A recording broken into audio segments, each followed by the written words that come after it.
News में स्वागत है आपका। मैं हूं आपके साथ हैदर ज़ैदी और आज आपको बताएंगे कि एक बार फिर कोरोना रिपीट कर रहा है। अपने इस खास पेशकश में आज हम आपको बताने जा रहे हैं कोरोना को लेकर लोगों के सामने क्या लापरवाहियां सामने आ रही हैं। कोरोना की रफ्तार जरा सी भी धीमी क्या पड़ती है, लोगों की लापरवाही सामने आने लगती है। हम सब जानते हैं कि देश के साथ साथ दुनिया में कोरोना की पहली, दूसरी और तीसरी लहर घातक साबित हुई।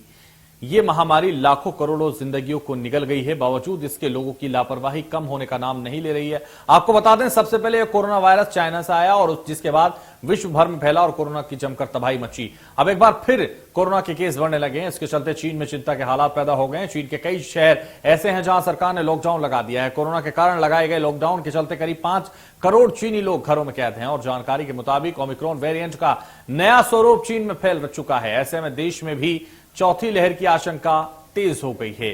कोरोना के तीसरी लहर के कम होते ही लोगों ने लापरवाही बरतनी शुरू कर दी। मास्क लगाना का मामला हो या हाथ धोने का या फिर सोशल डिस्टेंसिंग का पालन का, हर मामले में लापरवाही साफ देखी जा रही है। ऐसे में होली का त्योहार भी सामने है। इसमें लोगों का जमावड़ा होता है और होली को लेकर बाजारों में भीड़ भी होती है। अगर लोग होली में भी इसी तरह लापरवाही बरतते रहेंगे तो जाहिर है लापरवाही और बढ़ेगी। और इंडिया न्यूज आप सभी से अपील करता है कि होली का त्योहार आप घर पर रहकर ही मनाएं, लेकिन कोरोना गाइडलाइन का खास ख्याल भी रखें ताकि कोरोना आगे और खतरनाक साबित ना हो सके। तो आज इसी मुद्दे पर हम चर्चा करेंगे। हमारे साथ कुछ खास पैनल भी जुड़ेगा, लेकिन उससे कुछ पहले शहरों की जमीनी हकीकत आपको समझाते हैं। होली का बाजार सज चुका है। रंगों का त्योहार होली कल परसों में ही है, लेकिन सबसे बड़ी चीज यह है कि लोग कुछ चीजों को भूलते नजर आ रहे हैं, क्योंकि जिस तरीके से कोरोना पिछली बार अप्रैल में पीक आवर में था, यानी होली के जस्ट बाद कोरोना पीक आवर में था और लोगों ने जिस तरीके से लापरवाही बरती थी, जिसकी वजह से हर घर से एक अर्थी उठी थी। लेकिन इस बार भी लोग लापरवाही बरतते नजर आ रहे हैं। किसी भी चेहरे पर आपको मास्क बहुत कम नजर आएंगे। देख सकते हैं, मास्क लोग नहीं पहन रहे हैं, सोशल डिस्टेंसिंग का पालन नहीं कर रहे हैं। पूरी तरीके से जिस तरीके से सोशल डिस्टेंसिंग का पालन करना चाहिए वह नजर नहीं आ रहा है। तो कहीं ना कहीं लोगों को सोशल डिस्टेंसिंग का पालन करना चाहिए। जो मास्क के साथ जो रिश्ता आपने जोड़ा है पिछले 2 सालों से, वह अभी भी आपको बनाए रखना है ताकि आपके घर की होली सुरक्षित हो, संयमित हो और खुशियों वाली होली हो। तो होली में कम से कम सोशल डिस्टेंसिंग का पालन करिए और मास्क पहन कर रखिए ताकि आपकी होली रंगीन हो, बेरंग ना हो। 2 दिन बाद होली का पर्व है। ऐसे में बाजार में, शहर में, वहीं धार्मिक स्थलों पर बड़ी संख्या में लोग दिखाई दे रहे हैं। कोरोना गाइडलाइन का उल्लंघन भी साफ दिखाई दे रहा है। मैं इस वक्त मौजूद हूं उज्जैन के महाकालेश्वर मंदिर में। आप देख सकते हैं कि यहाँ ज्यादातर श्रद्धालु जो बाबा महाकाल के दर्शन करने पहुंचे हैं, किसी ने भी मास्क का पालन नहीं किया, ना ही कोरोना गाइडलाइन का ध्यान रखा जा रहा है। ये देख सकते हैं अपन कि अभी शहर सहित, उज्जैन शहर सहित पूरे देश में कोरोना का संक्रमण कम हो गया, मतलब शून्य हो गया है। तो फिर तो गाइडलाइन भी बदल गई है। वैसे अब लोगों में भीड़भाड़ भी है और मास्क वगैरह वैसे हम लोग लगा रहे हैं। अधिकांश अस्पताल वगैरह या ऐसे जेन्युइन प्लेस पे मास्क वगैरह लगाना चाहिए। मंदिर में तो ऐसा कुछ है नहीं। होली को लेकर के शहर में अब दुकानें सज चुकी हैं और पिचकारी और गुलाल को लेकर के दुकानें लगाई हैं। हम बात कर रहे हैं छतरपुर के पन्ना नाके से, जहां पर लोगों के द्वारा अब गुलाल और पिचकारी लेने के लिए यहां पर आएंगे और यहां से गुलाल और पिचकारी लेंगे। यदि बात करें कोरोना की, तो कोरोना के नियमों को ध्यान में रखते हुए दुकान चालकों के द्वारा यहां पर व्यवस्था बनाई गई है और नियमित रूप से यदि बात की जाए कोरोना को लेकर, तो बीते 2 साल होने के कारण जो मद्दा है वो देखने को मिल रहा है और कम ही लोग यहाँ पर बिक्री के लिए आ रहे हैं और बाजार में संख्या भी कम देखी जा रही है। यदि कोरोना की बात करें तो लोगों में लापरवाही तो बरकरार बनी हुई है। अभी तो कोरोना के कम मास्क लगा के आ रहे हैं लोग बाहर, क्योंकि अभी थोड़ा सा ढीलपन हो गई है, बहुत ज़्यादा ढील है कोरोना की उसमें। अब दुकानदार तो सभी लगाए हुए हैं, कोरोना का पालन करते हैं, सैनिटाइजर रखते हैं, सब कुछ रखते हैं। बाकी जो कस्टमर आता है वो अधिकांशतः नहीं लगा के आता मास्क। और बहुत ज़्यादा मद्दा है, महंगाई इतनी बढ़ चुकी है कि ऑलरेडी दुकानें खाली पड़ी हुई हैं। महंगाई की मार पड़ रही है क्या? महंगाई की इतनी मार है कि दुकानें लगी हुई हैं, सब दुकानदार खरीद के लाए सामान लेके बिक्री बट्टा कोई नहीं हो रहा है। कोई भी सामान ना, कोई दुकान में कोई ग्राहक है ना कुछ है, बस खाली दुकानें पड़ी हुई हैं। होली न कहीं भय है क्या अभी भी लोगों में? कोरोना का भय है तो चर्चा की शुरुआत करेंगे और चर्चा की शुरुआत खास मेहमानों के साथ करेंगे। डॉक्टर अनिमेष चौधरी फिजिशियन हमारे साथ जुड़ रहे हैं, इंडिया न्यूज पर बहुत स्वागत है आपका। प्रदीप मिश्रा हमारे साथ जुड़ रहे हैं, रिटायर्ड पुलिस अधिकारी हैं, आपका भी बहुत स्वागत है। शकुंतला परिहार जुड़ रही हैं हमारे साथ, सामाजिक कार्यकर्ता हैं। चर्चा की शुरुआत करेंगे और चर्चा की शुरुआत कोरोना के रिपीट होने पर करेंगे, क्योंकि कोरोना एक बार फिर से पैर पसार रहा है। डॉक्टर अनिमेष चौधरी, सबसे पहले आप ही के पास आना चाहूंगा। डॉक्टर अनिमेष चौधरी, एक बार फिर कहा जा रहा है कि नए वेरिएंट के साथ ओमिक्रॉन के बाद चाइना में जिस तरह से हालात बिगड़ रहे हैं और अभी तो कोरोना चूंकि देश में भी बरकरार है और ऐसे में लगातार लापरवाही बरती जा रही, क्या पहली प्रतिक्रिया होगी आपकी लोगों के लिए, देश के? चाइना में जो ओमिक्रॉन जो वेरिएंट फैल रहा है उसके बारे में ज्यादा जानकारी नहीं है। ऐसा माना जा रहा है कि शायद ओमिक्रॉन है और चाइना जीरो कोविड पॉलिसी के तहत काम करता है, तो वह छोटे अगर कुछ केसेस भी आते हैं तो पूरा लॉकडाउन लगा देता है। भारत में मेरा भी ये मानना है कि क्योंकि लोग परेशान हो चुके हैं और त्योहार का मौसम है, तो आप कितना भी जोर लगा लेंगे वह अभी आपके मास्क पहनना या सोशल डिस्टेंसिंग का फॉलो नहीं करेंगे। इस प्रैक्टिकल बात को समझा जाए और अभी हमारे पास जो समय है यह हम अपने हेल्थ सिस्टम को, अपने हेल्थ रिसोर्सेज को मजबूत करने में लगाएं। हमेशा क्या होता है कि हम बोल रहे हैं कि लोग ये करें, लोग वो करें, पर फिर भी देखा जाए कि 2 साल 3 साल हो गए हैं, सरकार क्या कर रही है हेल्थ सिस्टम को सुधारने में? प्रैक्टिकली कुछ भी नहीं कर पा रही है। तो समय है, जब भी हमारे पास केसेस कम रहते हैं उस समय हमें हेल्थ रिसोर्सेज को सुधारना है, अच्छे स्टाफ की भर्ती करनी है, स्टाफ को ट्रेनिंग देना है। यह चीज आपको कोविड से रोकेगी। इसके अलावा कोविड के संबंधित जो भी दवाइयां हैं और भी जो बीमारियां हैं, सिर्फ कोविड ही एक बीमारी नहीं है, तो बाकी बीमारियों को भी ध्यान देना है। तो मेरा मानना है कि इन 2 या 3 सालों में सबक लेके हम अपने हेल्थ सिस्टम को इंप्रूव कर सके, यही बेहतर होगा। जनता अगर कितना भी बोले प्रैक्टिकली, आप या हम कोई भी, जब तक कोविड केस नहीं रहेगा तब तक मास्क नहीं लगाएगी। जैसे ही कोविड केसेस आएंगे वो वापस से सभी सावधानियां करना चालू कर देंगी। ऐसा तो डॉक्टर अनिमेष चौधरी, एक तरफ जहां नियमों का पालन करना जरूरी है तो वहीं हेल्थ सिस्टम को मजबूत करना भी जरूरी है। यह बेहद महत्वपूर्ण बात आपने कही और हमारी इस डिबेट को तमाम पॉलिसी मेकर भी देख रहे होंगे और वो इस पर जरूर ध्यान देंगे और पूरे तौर से जो हेल्थ सिस्टम है उस पर अपनी निगाहें गड़ाएंगे और काम करेंगे। हमारे साथ प्रदीप मिश्रा भी हैं, रिटायर्ड पुलिस अधिकारी हैं। आपके पास मैं आना चाहूंगा प्रदीप मिश्रा जी, और आपसे यह समझना चाहेंगे, क्योंकि अब आप रिटायर्ड हैं भले ही, लेकिन पुलिस अधिकारी रहते हुए जब आपने कोरोना का दौर देखा था, अब से 2 साल से भी पहले से कोरोना शुरू हो गया था, तो क्या उस वक्त किस तरह की कठिनाइयां आती थी, या इस वक्त अगर आप पुलिस अधिकारी होते तो किस तरह से हैंडल करते इस सिचुएशन को? क्योंकि लगातार लापरवाही बरतने से कोरोना बढ़ता है और अभी फिर लगातार केसेस सुन रहे हैं कि बढ़ रहे हैं।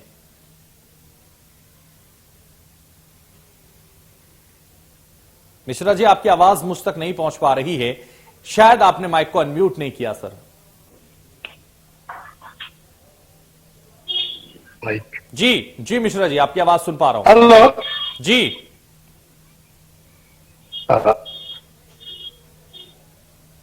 कोरोना की दोनों लहर की त्रासदी झेलने के बाद भी अगर लोग जागरूक नहीं होंगे तो शासन की सारी व्यवस्थाएं फेल हो जाती है। लोगों में जागरूकता कमी है ऐसी बात नहीं है, लेकिन लोग 2 साल के लॉकडाउन से इतने उब चुके हैं कि अब बंदिशों से बाहर निकल गए। लेकिन ग्रामीण स्तर से शहर स्तर तक स्वास्थ्य विभाग को अपना कार्यक्रम जारी रखना होगा। बिल्कुल ठीक है जी। लॉकडाउन खुल गया है, ये लॉकडाउन खुल गया, प्रतिबंधें खत्म हो चुकी है, 100% हर जगह भीड़ चालू हो चुकी है। ऐसे में ये नहीं कि अब कोरोना गायब हो गया, आपको मास्क पहन के डिस्टेंसिंग बना के ही रखना होगा। कोरोना गया नहीं है, वो हमारे बीच घूम रहा है। इसके लिए स्वास्थ्य विभाग को भी बिल्कुल ढीला नहीं होने देना है, गांव-गांव तक जागरूकता अभियान चलाना होगा। लेकिन जो लोग लापरवाही करते हैं, प्रदीप मिश्रा जी, जो लोग लापरवाही करते हैं उनके लिए क्या कहेंगे आप? कि सारे डोज लगवाएं। हमारे साइंटिस्टों के सालों की मेहनत, रात दिन सैकड़ों, उसका परिणाम है जो आज हम सुरक्षित हैं। नहीं तो पाश्चात्य देश अभी भी मुक्त नहीं हो पाए हैं। इस तो 135 करोड़ की जनता में वैक्सीनेशन होना एक अपने आप में बहुत बड़ी बात है। लोगों को गाइडलाइन का पालन करना ही होगा, जिसके लिए चाहे कोई भी प्रोग्राम चलानी पड़े, शासन प्रशासन पुलिस इसमें ढिलाई बरतना खतरे से खाली नहीं है।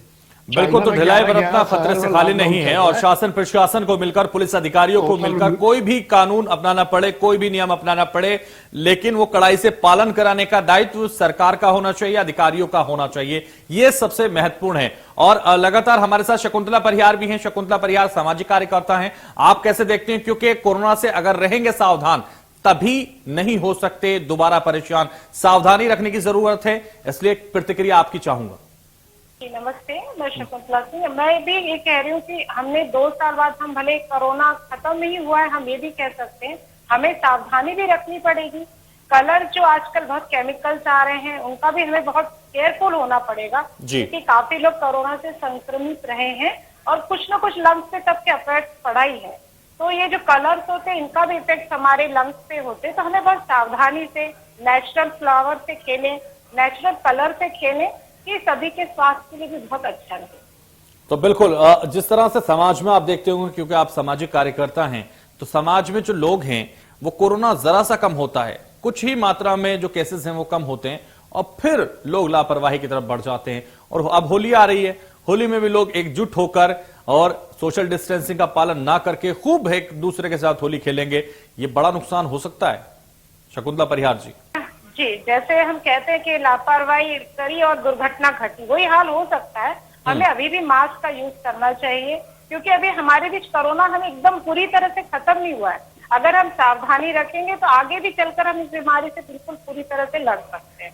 बिल्कुल, तो सावधानी अगर हटेगी तो दुर्घटना घटेगी, लेकिन सामाजिक तौर पर आप उन्हें क्या संदेश दे रहे हैं? क्योंकि आप भी सामाजिक कार्यकर्ता हैं, समाज का दायित्व आप पर भी है और पुलिस अधिकारियों पर भी है, डॉक्टरों पर भी है, लेकिन उनकी भी जिम्मेदारी है, उनको भी समझाइए आप लोग के किस तरह से आप समझा रहे हैं। जी हाँ, बिल्कुल। जैसे मैं एक विद्यालय चलाती हूँ तो बच्चों से हमने कहना शुरू कर दिया कि बेटा आप मास्क का यूज करें और जो कलर्स है उनसे भी थोड़ा सावधानी से खेलें। एक उमंग तो है, लेकिन हमें उसको सावधानी के साथ खेलेंगे और तो हमारे लिए वो त्योहार और अच्छा हो जाएगा। तो हमें सावधानी कोरोना को लेकर बहुत रखनी पड़ेगी अभी भी। बिल्कुल, सावधानी अभी बरकरार रखनी पड़ेगी और मुझे तो लगता है कि सदैव आपको, हमें और आपको मिलकर ये सावधानी बरतनी होगी, जनता को बरतनी होगी, तभी इस कोरोना से हम जिंदगी भर लड़ पाएंगे। क्योंकि कोरोना गया नहीं है और ये कहा जा रहा है कि हमें इसको आदत डालनी पड़ेगी, और शुरू से ये कहा जा रहा है, जो लोग हैं वो यही कह रहे हैं। डॉक्टर अनिमेष चौधरी, क्यों यही सच्चाई है ना कि हमें कोरोना के साथ रहना होगा? कि हमें कोविड के साथ रहना पड़ेगा, इसलिए हमें अब अपने तौर तरीकों को चेंज करना पड़ेगा। साल की शुरुआत में, मतलब 2020 की शुरुआत में जो हमने जो चीजें चालू की थी, हम उसके साथ जीवन भर नहीं रह सकते। हमको कोविड के साथ जीवन भर रहना है, तो अब हमें यह देखना है कि हम कैसे एक सहजीविता कर सकते हैं। और इसके अलावा मैं ये भी कहना चाहूंगा कि 2 साल में कोविड के इतने केसेस आ चुके हैं, लगभग मान लीजिए हर व्यक्ति को कोविड कभी ना कभी हो चुका है और पोस्ट कोविड इफेक्ट बहुत कॉमन हो चुके हैं लोगों में। तो अब हमें इस बात से आगे बढ़ना है कि हम कोविड से कैसे बचें, क्योंकि हम नहीं बच पाए और नहीं बच पाएंगे। मैं कड़वी बात बोल रहा हूँ। तो लोगों को इस बात के लिए परेशान करने के बजाय कि हम कोविड से कैसे बचें, क्योंकि जब कोविड फैलता है तो लोग अपने आप डर के मारे मास्क पहनना, सोशल डिस्टेंसिंग स्टार्ट कर देते हैं। पर कोविड जब कम है तो हम यहाँ देखें कि पिछले कोविड के कारण लोगों को कितनी दिक्कत आई है। पिछले कोविड के कारण वीकनेस बहुत कॉमन है, डिप्रेशन बहुत कॉमन है। आप अपने आसपास देखिए, बहुत से लोग डिप्रेशन में हैं। तो उस डिप्रेशन से जूझने के लिए मुझे लगता है इस त्योहार को लोगों को उमंग से मनाना चाहिए। मैं एक ऐसी बात बोल रहा हूँ जो शायद एक सेम लाइन पे नहीं आ रही हो बाकी लोगों पे कि भाई कोविड आप कैसे ऐसे बात बोल सकते हैं। पर मेरा मानना है कि अभी जितने भी त्योहार है लोगों को आपस में मिलना चाहिए और त्योहार को उमंग के साथ मनाना चाहिए ताकि डिप्रेशन कम हो। पर इसके अलावा स्वास्थ्य सुविधाओं जो हमें एक आईना दिखाया है उसको इंप्रूव करना चाहिए, क्योंकि कोविड के अलावा और बीमारियां भी आती जाएंगी। पोस्ट कोविड हमने देखा है बहुत से लोगों को विटामिन डिफिशियंसी आ रही है, वीकनेस आ रही है, कई लोगों को शुगर लेवल बहुत बढ़ गया है, खासकर हार्ट के मरीज या जिनको पुरानी कुछ बीमारियां थी वह बीमारियां उभर के सामने आ रही हैं।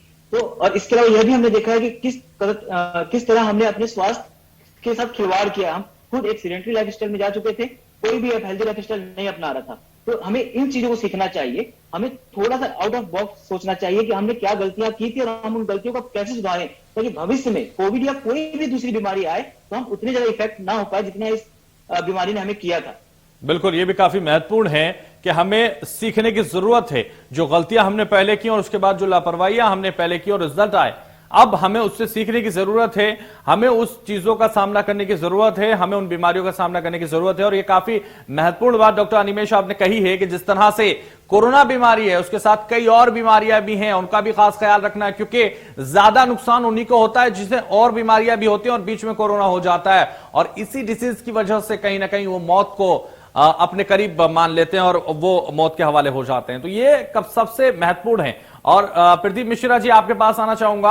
आप एज ए पुलिस ऑफिसर क्या संदेश देना चाहेंगे देश को आज इंडिया न्यूज पर, कि ताकि वो इसको फॉलो करें और वो इसको माने, क्योंकि पुलिस अधिकारी रहते हुए आपको ये सारी समस्याओं का सामना करना पड़ता होगा, क्योंकि लापरवाही भी लोग करते हैं और फिर कड़ाई से पालन भी आपको कराना आता होगा। तो किस तरह से संदेश देना चाहेंगे? यही संदेश है कि कोरोना से के पुराने अनुभव को देखते हुए गाइडलाइन को अपनी दैनिक दिनचर्या में शामिल करना होगा। दिनचर्या से शामिल करिए, मास्क लगाना, हाथ धोना, जितना हो सके आप डिस्टेंसिंग का पालन करिए, और शासन द्वारा निर्धारित जितने डोज हैं, first dose, second dose, booster, समय निकाल के अपना और अपने परिवार का वैक्सीनेशन करवाइए। प्रदीप मिश्रा जी, प्रदीप मिश्रा जी, जिस तरह से लगातार जो लोग लापरवाही बरतते हैं, जिनको समझाया जाता है कि आप मास्क लगाइए, जिनको समझाया जाता है सैनिटाइजर का इस्तेमाल कीजिए, जिनको समझाया जाता है सोशल डिस्टेंसिंग का इस्तेमाल कीजिए, उनके लिए क्या करना चाहिए? उनके लिए तो जो मास्क नहीं लगा रहे हैं उनके लिए तो सख्ती करनी पड़ेगी शासन को जी। भय भी ना हो विपरीत। जब तक जुर्माना नहीं होगा 100 के दूसरी बार में 1000, तीसरी बार में 5000 लोग आप पे आप लगा मजबूरी में लगाएंगे। कोई नहीं जानते कि खुद की तुम्हारी बचत तुम्हारे परिवार की सुरक्षा है, लेकिन लगाएंगे तो डर के मारे कम से कम। तो यहां खौफ आ जाएगा, भले ही वो कोरोना का खौफ ना हो, लेकिन पुलिस का खौफ काफी महत्वपूर्ण होता है प्रदीप मिश्रा जी। तो पुलिस का खौफ भी कई बार वो काम करा देता है जो कोई नहीं करा पाता।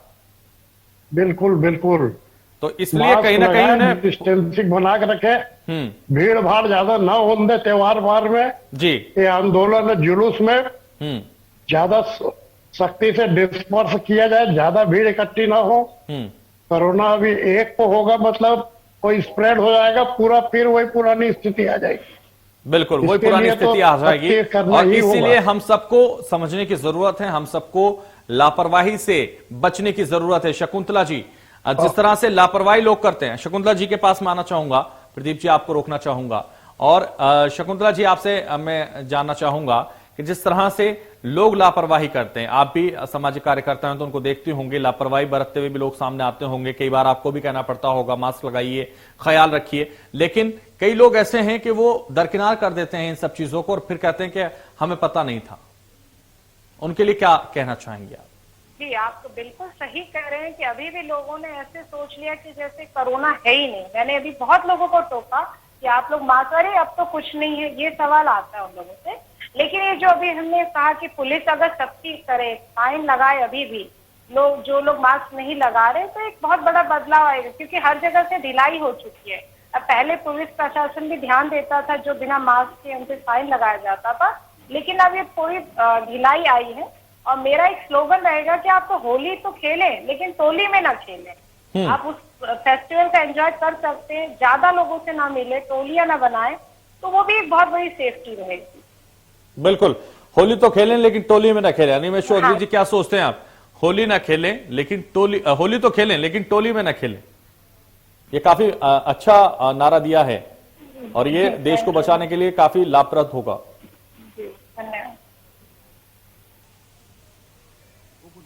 है और लोगों को त्योहार पूरे उमंग के साथ मनाना चाहिए। और वहीं मेरा यह भी मानना है कि होली जो है कि मिलन का त्योहार होता है, रंगों का त्योहार होता है, पर वह हुड़दंगी का त्योहार नहीं होता है। तो कई बार हम टोली के तौर पर हुड़दंगियां करते हैं, तो लोग एक दूसरे से मिले, एक दूसरे को गुलाल लगाएं, हर्बल रंग लगाएं, जिन रंगों से नुकसान ना हो, क्योंकि मैंने कहा कि स्वास्थ्य लोगों का अभी भी डाउन चल रहा है, बहुत हेल्दी नहीं है लोग। तो मैं बिल्कुल सहमत हूं कि ऐसा कोई भी प्रयास ना करें जिससे हुड़दंगी हो, जिससे इस त्योहार का नाम खराब हो। आपस में लोग अच्छे से मिलें, खुश रहें, अच्छी बातें पढ़ें, अच्छी बातें देखें और हर्बल रंगों से और सूखे रंगों से ही होली खेलें। यह भी मेरा संदेश लोगों के लिए यही है। बिल्कुल, तो सूखे रंगों से होली खेलें और जो लगातार ऐसे भी रंग हैं जो काफी नुकसान पहुंचाते हैं और जो मार्केट में इस बार तो ये हुआ है कि चाइना का सामान ही नहीं आया है, तो उसकी वजह से भले ही महंगाई बढ़ी है, लेकिन फूलों की होली और ऑर्गेनिक कलर की होली ये काफी लाभदायक हो सकती है। ये अनिमेष चौधरी महत्वपूर्ण हो सकती है। मिलन का त्योहार जी, मैं बिल्कुल कहना चाहूंगी, होली जो है रंगों के साथ साथ आपस में सद्भावना का त्योहार है और हमें अपने त्योहारों की जो जड़ों तक पहुंचना चाहिए कि त्योहार क्यों चालू हुए थे। यह त्योहार जैसे कि बसंत ऋतु के आगमन का प्रतीक है और फूलों से मनाया जाता था, पहले टेसुओं के रंगों से मनाया जाता था, पतझड़ के आगमन का प्रतीक है। तो उस समय जो पत्ते इकट्ठे हो रहे हैं, हम उन सबको मतलब एक साफ सफाई का त्योहार भी आप मान सकते हैं कि हमारे यहाँ एक होली के समय और दिवाली के समय दो समय साफ सफाई होती है और लोगों को मिलन होता है। लोग एक दूसरे को जो बैर भाव है उसको भुलाना चाहते हैं। बिल्कुल, तो अनिमेष चौधरी बहुत शुक्रिया, चर्चा में आप जुड़े हमारे साथ। शकुंतला परिहार हमारे साथ जुड़ी, प्रदीप मिश्रा जी आप भी हमारे साथ जुड़े, आपका भी बहुत शुक्रिया चर्चा में जुड़ने के लिए। फिलहाल इस चर्चा में बस इतने, दीजिए मुझे इजाजत और आप देखते रहिए इंडिया न्यूज।